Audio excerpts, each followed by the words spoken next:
کئی دفعہ حرکت سے نماز ٹوٹ جائے گی، نماز میں کتنی دفعہ بلا عذر حرکت کرنے سے نماز ٹوٹ جاتی ہے؟ جیسے بالوں کو ہاتھ لگانا، کپڑوں کو سیدھا کرنا یا خارش کرنا وغیرہ وغیرہ۔ عامر محمد یوسف، پنجگور، بلوچستان سے۔ دیکھیں، حرکت نماز کے منافی ہے، اور کوئی بھی کام نماز میں ایسا کیا جائے جو نماز کے منافی ہو تو نماز اس سے ٹوٹ جاتی ہے۔ جیسے نماز میں بات چیت کرنا، نماز میں کھانا پینا، نماز میں چلنا پھرنا، تو اس سے نماز ٹوٹ جائے گی۔ تو اس پر تو پوری امت کا اجماع ہے، لیکن یعنی اس کے لیے تو دلیل کی حاجت نہیں ہے، کیونکہ یہ اجماع امت سے ثابت ہے کہ نماز میں نماز کے اگینسٹ کوئی کام کرنے سے، نماز کے منافی کوئی کام کرنے سے نماز ٹوٹ جاتی ہے۔ لیکن اب کتنی حرکت کرنے سے ٹوٹتی ہے، اس کے بارے میں قرآن و سنت خاموش ہیں۔ تو جہاں قرآن و سنت خاموش ہوتا ہے، ظاہر ہے اتنی ایک دفعہ کیوں کرنے سے تو نہیں ہوگا نا کہ نماز فوراً ٹوٹ جائے۔ یہ تو اس میں تو انسان معذور ہے، اتنے تو مجبوراً حرکت کرنی پڑتی ہے۔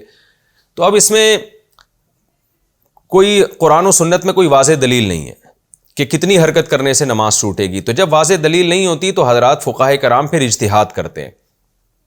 تو اب بعض فقہا تو اس کے قائل ہیں کہ بغیر ضرورت کے اگر 3 دفعہ حرکت کر لی، بغیر ضرورت کے 3 دفعہ جلدی حرکت کر لی تو پھر نماز ٹوٹ جائے گی۔ بعض فقہا اس کے قائل ہیں، اور بعض فقہا اس کے قائل ہیں کہ اتنی حرکت کی کہ اگر کوئی دیکھنے والا آئے اور اس وقت اس کو دیکھتا تو اس کی حرکت کو دیکھ کے یہ لگتا کہ گویا یہ نماز پڑھ ہی نہیں رہا ہے، یہ ویسے ہی کھڑا ہوا ہے۔ تو اتنی زیادہ جب حرکت ہوگی تو نماز ٹوٹ جائے گی۔ تو اس میں جو نماز پڑھ رہا ہے اس کی رائے کا اعتبار ہوگا کہ اگر کوئی مجھے آ کے اس وقت دیکھتا میں اتنی حرکت کر رہا ہوں تو وہ یہ سمجھتا کہ یہ نماز پڑھ رہا ہے یا نہیں پڑھ رہا۔ اگر وہ یہ سمجھتا کہ شاید یہ نماز ہی نہیں پڑھ رہا جو اتنا ہل رہا ہے تو پھر نماز ٹوٹ جائے گی۔ تو یہ دونوں قول ملتے ہیں۔ گنجائش اس دوسرے قول میں ہے کہ اتنی حرکت ہو کہ دیکھنے والا سمجھے کہ گویا یہ نماز ہی نہیں پڑھ رہا، تو پھر اس میں کوئی مقدار متعین نہیں ہے، بس بہت زیادہ حرکت ہوگی کہ دیکھنے والا یہ سمجھے، تو ہم یہ کہیں گے نماز اس کی ٹوٹ گئی ہے۔ اور پہلا جو قول ہے جس میں ہے کہ 3 دفعہ جلدی حرکت کی، وہ قول سخت بہت ہے، اس میں مشکل بہت ہے، لیکن احتیاط اسی میں ہے۔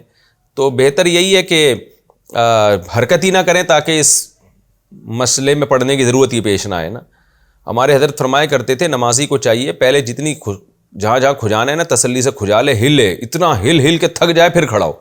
بہت سے لوگوں کو دیکھا ہے نماز سے پہلے سکون سے بیٹھے ہوتے ہیں، جیسے ہی نیت باندھیں گے ایک دم ہلنا شروع ہو جاتے ہیں، پتہ نہیں ان کو کیا ہو جاتا ہے، ایک دم حرکت کرنا شروع ہو جائیں گے۔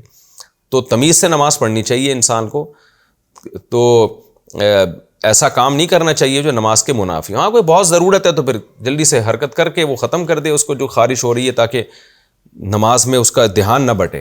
بعض دفعہ خارش ہو رہی ہوتی ہے سر میں یا کہیں چہرے پہ، اس طرح سے اس کو کوئی الجھن ہو رہی ہوتی ہے، اگر وہ نہیں کھجائے گا تو نماز سے دھیان ہٹتا ہے، تو اس میں تو ٹھیک ہے جلدی سے حرکت کر لی، یا کوئی نمازی کے آگے سے گزرنے کی کوشش کر رہا ہے اس کو ہٹا لینا چاہیے۔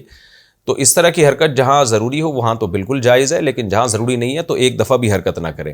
اور اگر 3 دفعہ حرکت کر لی ہے تو احتیاط اسی میں ہے کہ نماز لوٹا لے، لیکن نہیں لوٹاتا تو بھی امید ہے کہ نماز انشاءاللہ ہو جائے گی، کیونکہ دوسرا قول بھی بہرحال موجود ہے۔